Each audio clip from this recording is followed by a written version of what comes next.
तो आइए section 10AA को क्या करते हैं, रिवाइज करते हैं। यहाँ पर 10AA डिडक्शन का है, एग्जेम्पशन का नहीं है। और डिडक्शन मिलती है कौन सी, जो भी हमारा क्या होता है एक्सपोर्ट प्रॉफिट होगा, ठीक है, उसके रेस्पेक्ट में हमको एक्सपोर्ट प्रॉफिट की डिडक्शन मिलेगी। अब ये एक्सपोर्ट प्रॉफिट कैसे निकाला जाएगा, तो जो भी अंडरटेकिंग हमारी स्पेशल इकोनॉमिक जोन में है उसका हम पीजीबीपी का क्या लेंगे, प्रॉफिट लेंगे। आईओएस का प्रॉफिट की, आपको हाउस प्रॉपर्टी की इनकम है, कैपिटल गेन की इनकम है, इसके रेस्पेक्ट में कोई डिडक्शन नहीं है। आपका जो पीजीबीपी का प्रॉफिट है, और वो भी असेसी का नहीं, असेसी की जो यूनिट स्पेशल इकोनॉमिक जोन में है, ठीक है, उसके हमको क्या मिलेगी, डिडक्शन मिलेगी। अब कौन से प्रपोर्शन में मिलेगी, उसका हम प्रपोर्शन बनाएंगे उस यूनिट का एक्सपोर्ट टर्नओवर, जो यूनिट कहां पर है, स्पेशल इकोनॉमिक जोन में है, और उसका हम प्रपोर्शन बनाएंगे उस यूनिट के सहज अंडरटेकिंग के टोटल टर्नओवर से। तो बेसिकली ये हमारा एक तरीके से क्या बन गया, प्रपोर्शन बन गया कि टोटल टर्नओवर का इतना प्रतिशत हमारा एक्सपोर्ट टर्नओवर है, बस उतना ही प्रपोर्शन के हमको पीजीबीपी के प्रॉफिट की हमको क्या मिलेगी, डिडक्शन मिलेगी। और वो कौन सा प्रॉफिट कहलाएगा, हमारा एक्सपोर्ट प्रॉफिट कहलाएगा।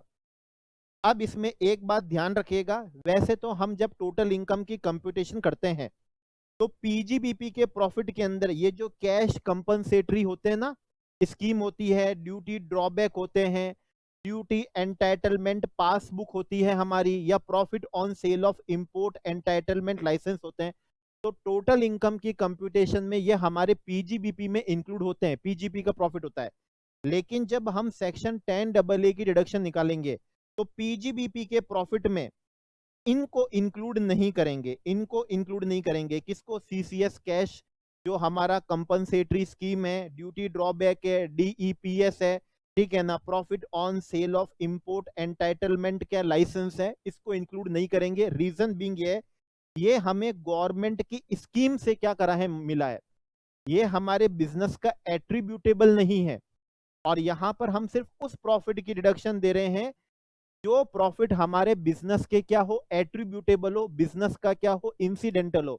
तो ये प्रॉफिट जो है हमारा बिजनेस के एट्रीब्यूटेबल इंसिडेंटल नहीं है, ये गवर्नमेंट की क्या मिला, स्कीम से मिला है। हाँ, होता पीजीपी हेड में टैक्सेबल है, मिला गवर्नमेंट की स्कीम से है, बाकी एट्रीब्यूटेबल नहीं है। इसलिए डिडक्शन निकालते समय हम इसको पीजीपी प्रॉफिट में इंक्लूड नहीं करने वाले हैं। ठीक है, बात समझ में आ गई। अब हमें एक्सपोर्ट टर्नओवर की कंप्यूटेशन करनी है, कौन सी अंडरटेकिंग, जो अंडरटेकिंग स्पेशल इकोनॉमिक जोन में है। तो एक्सपोर्ट टर्नओवर में हम सिर्फ उसी कंसीडरेशन को लेंगे जो कंसीडरेशन हमें रिसीव्ड हो चुका है, ब्रॉट इनटू इंडिया हो चुका है, और वो भी किस में हुआ है, कन्वर्टेबल फॉरेन एक्सचेंज में हुआ है। और वो भी कितने समय में हो गया हो, प्रीवियस ईयर के एंड से कितने टाइम में, 6 मंथ में। तो प्रीवियस हमेशा मार्च में खत्म होता है, तो अप्रैल, मई, जून, जुलाई, अगस्त, सितंबर, तो हमारे लिए 30 सितंबर 2000 क्या है, 20। तो जितना भी कंसीडरेशन हमें कन्वर्टेबल फॉरेन एक्सचेंज में with in 6 month end of previous year से रिसीव हो जाएगा, ब्रॉट इनटू इंडिया हो जाएगा, सिर्फ उसी को हम क्या मानेंगे, एक्सपोर्ट टर्नओवर क्या करेंगे, मानेंगे, उसी को हम क्या करेंगे, मानेंगे। ठीक है, अब मैं यहाँ पर एक अल्टरनेट बता देता हूँ, हालांकि आप करना वो जो मैंने अभी ये बताया। एक आरबीआई की डायरेक्शन है, और आरबीआई की डायरेक्शन के अकॉर्डिंग 9 मंथ्स में पैसा रिसीव हो जाना चाहिए। वो कब से, डेट ऑफ किससे है, एक्सपोर्ट से है। लेकिन मेरा मानना है कि एग्जाम में आप किससे करिएगा, लॉ से करिएगा। हालांकि आईसीआई ने जब अपना क्या दिया है, सजेस्टेड दिया है, तो सजेस्टेड के अंदर किया तो उन्होंने भी कौन सा है, with in 6 month end of previous year. लेकिन वर्किंग नोट में उन्होंने क्या करा है, ये भी बताया है कि आरबीआई की डायरेक्शन है 9 महीने में कन्वर्टेबल फॉरेन एक्सचेंज में डेट ऑफ एक्सपोर्ट से रिसीव हो जाना चाहिए, उसे हम एक्सपोर्ट टर्नओवर क्या करेंगे, मानेंगे। अब आ रहा है डीम्ड रिसीव्ड, इंडिया में ब्रॉट इनटू इंडिया नहीं हुआ, फिर भी डीम्ड रिसीव मान लेंगे, एक्सपोर्ट टर्नओवर में इंक्लूड मान लेंगे उसको हम। जितनी भी सेल प्रोसीड है, क्रेडिटेड हो गई है, बाहर आपका कोई अकाउंट है, बाहर आपका अकाउंट बाहर ही क्या हो गया, रिसीव हो गया, लेकिन वो अकाउंट आरबीआई की किससे था, अप्रूवल से था। तो आरबीआई की अप्रूवल से विदेश में जो आपका खाता है उसमें अगर क्रेडिट हो गया तो उसे deem to be received in India मान लेंगे, और उसे एक्सपोर्ट टर्नओवर में क्या कर देंगे, इंक्लूड कर देंगे। लेकिन विशेष बात है, ये आपका एक्सपोर्ट टर्नओवर में क्या नहीं होगा, इंक्लूड नहीं होगा। क्या है, जितना भी फ्रेट ठीक है, एक्सपोर्ट करा तो जो भी फ्रेट लगा, टेली कम्युनिकेशन के जो खर्चे लगे, एक्सपोर्ट करा तो जो भी इंश्योरेंस होता है, जैसे हम बेचते हैं ना CIF वैल्यू पे, तो CIF का मतलब क्या है, गुड्स की वैल्यू तो है ही ट्रांजेक्शन वैल्यू, उसके अंदर फ्रेट भी आ गया, उसके अंदर क्या आ गया, इंश्योरेंस भी आ गया, और भी जो भी एक्सपेंसेस हैं जो किस में हो गए, फॉरेन एक्सचेंज में हो गए, उसको हम आपके एक्सपोर्ट टर्नओवर का हिस्सा नहीं मानेंगे, क्योंकि बेसिकली हम डिडक्शन दे रहे हैं जितना भी पैसा, नेट पैसा आप क्या ला रहे हो, कन्वर्टेबल फॉरेन एक्सचेंज में ला रहे हो इंडिया में, लेकिन आपने तो इतना क्या कर दिया, खर्चा कर दिया, तो जितना आपने खर्चा कर दिया उसको हम आपके एक्सपोर्ट टर्नओवर का पार्ट नहीं मानेंगे। तो फ्रेट हो गया, टेली कम्युनिकेशन हो गया, इंश्योरेंस हो गया, और भी कोई क्या हो गया, एक्सपेंस हो गया जो कन्वर्टेबल फॉरेन एक्सचेंज में हो गया, उसे हम एक्सपोर्ट टर्नओवर का नहीं मानेंगे।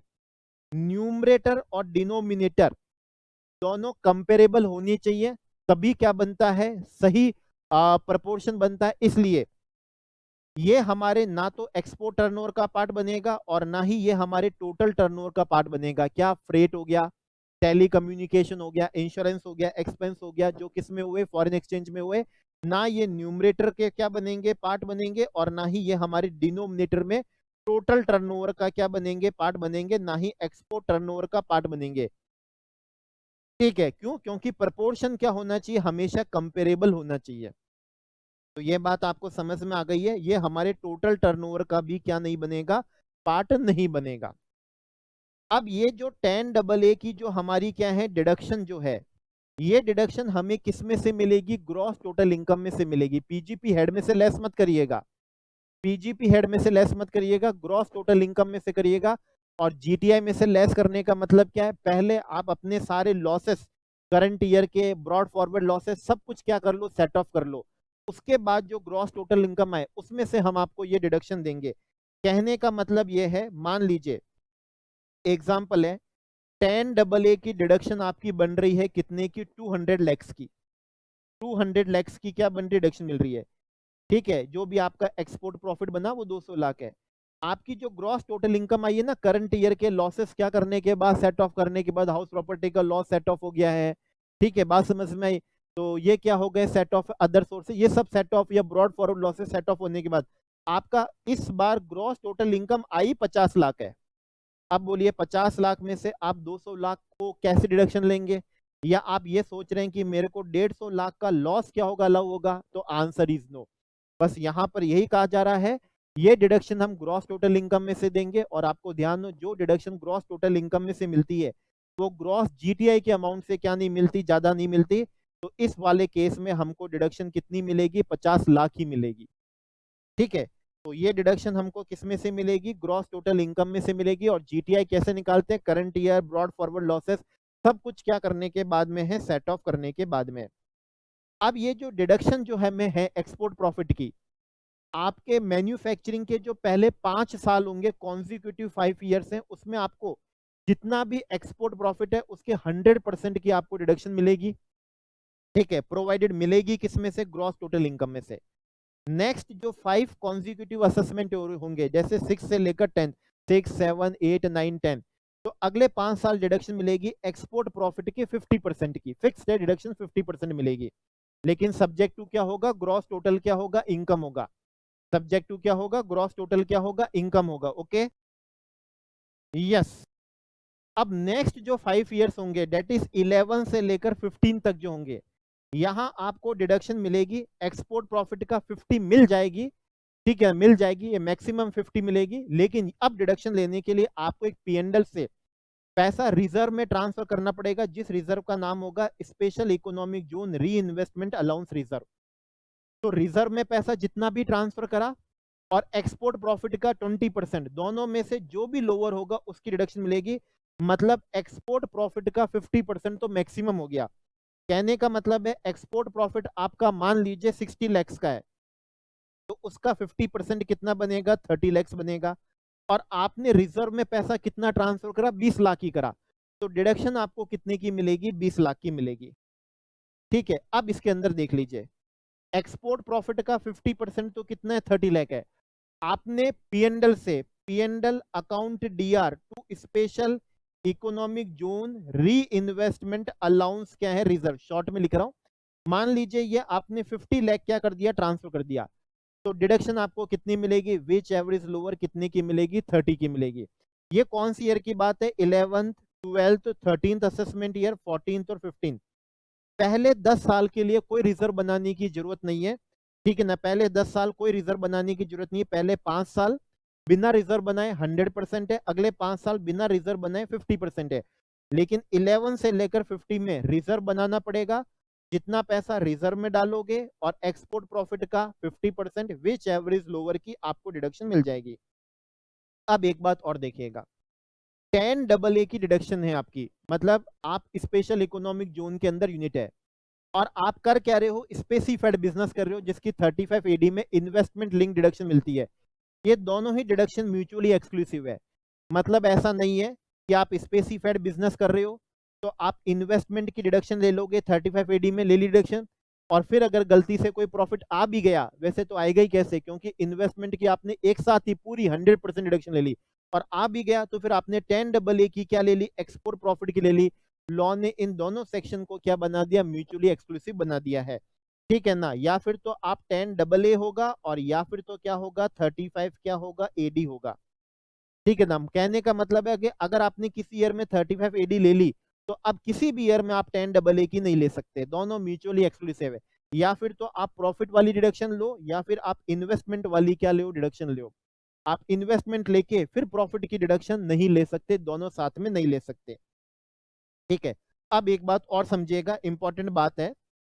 मान लीजिए हम ऑन साइट जाके क्या करते हैं, डेवलपमेंट ऑफ कंप्यूटर सॉफ्टवेयर करते हैं, ठीक है ना। हम विदेश में जाकर वहां पर हमने उनके लिए सॉफ्टवेयर का क्या करा, डेवलपमेंट करा, फिर हमको फॉरेन एक्सचेंज में क्या मिल गया, पैसा मिल गया हमको। और हमारी यूनिट, ये जो ऑर्डर आया था ना सॉफ्टवेयर बनाने का, ये कौन सी यूनिट को आया था, स्पेशल इकोनॉमिक जोन में यूनिट है। ये भी आपको 10AA में क्या मिल जाएगी, डिडक्शन मिल जाएगी। मतलब यहाँ पर ऐसा नहीं है कि सिर्फ और सिर्फ क्या हो, एक्सपोर्ट ऑफ क्या हो, गुड्स हो, सर्विसेज भी है यहाँ पर हमारे लिए, ठीक है। और सर्विस के अंदर कौन सा है, जो ऑन साइट जाके वहां पर हम डेवलपमेंट करके आए, वहां पर करके आए, कैसे करके आए, हमने हमारा स्टाफ जो था, टेक्निकल मैन पावर था, उसको वहां पर क्या करा, डेप्यूट करा, ठीक है ना, कहां पर, ऑन साइट, और उन्होंने सॉफ्टवेयर का क्या करा, डेवलपमेंट करा। फिर हमको फॉरेन एक्सचेंज में पैसा क्या हो गया, रिसीव हो गया। और ये जो भी ऑर्डर था हमारी इंडिया की स्पेशल इकोनॉमिक जोन में जो यूनिट थी उसको था। आप एलिजिबल फॉर डिडक्शन हो अंडर सेक्शन किसके अंदर, 10AA के अंदर, अंडर 10 किसके अंदर, 10AA के अंदर। तो ये हमारा रिवीजन था कौन से टॉपिक का, ये हमारा रिवीजन था किसका, 10AA का। आप देखिए सिर्फ 2 पेज के अंदर है, मेरे को 30 मिनट्स लगे, मेरे ख्याल से आपको तो 10 मिनट भी नहीं लगेंगे, आपके लिए तो मेरे ख्याल से 7-8 मिनट का ही टास्क है इस PDF की वजह से। और ये PDF आपको कहां पर अवेलेबल है, टेलीग्राम पे क्या है, अवेलेबल है, ठीक है। तो यहाँ पर हमने 2 टॉपिक का क्या कर लिया, रिवीजन कर लिया। ए कैटेगरी का है, वैसे ए कैटेगरी का टॉपिक तो AMT है, लेकिन AMT अकेले क्वेश्चन नहीं आता। वो कैसे आएगा, जब आपका असेसमेंट ऑफ क्या आएगा, इंडिविजुअल आएगा, उसके साथ AMT जोड़ देंगे, या फिर आपका फर्म का क्वेश्चन आया उसमें AMT जोड़ देंगे। और अगर कुछ आसान देना हुआ तो 10AA की डिडक्शन के साथ क्या जोड़ देंगे, AMT क्या कर देंगे, जोड़ देंगे। तो ये AMT जुड़ जाता है किसी के साथ में भी, इसलिए ये क्या हो चुका है, ए कैटेगरी का है। करना पढ़ना बहुत आसान है, बड़े सिंपल से प्रोविजन है, 7-8 मिनट आपको लगने वाले हैं, और 10 न्यूमेरिकल, सारे न्यूमेरिकल्स आपको करवा दूंगा, चाहे कितने पुराने अटेम्प्ट के अंदर आए हो। न्यूमेरिकल करने के बाद में अगर ये एग्जाम में आ जाता है तो आपका 100% ही क्या हो जाएगा, करेक्ट हो जाएगा। तो ये रिवीजन हो गया। अगले वाले वीडियो के अंदर हम इसका क्या कर लेते हैं, प्रैक्टिकल कर लेते हैं। Okay friends, thank you.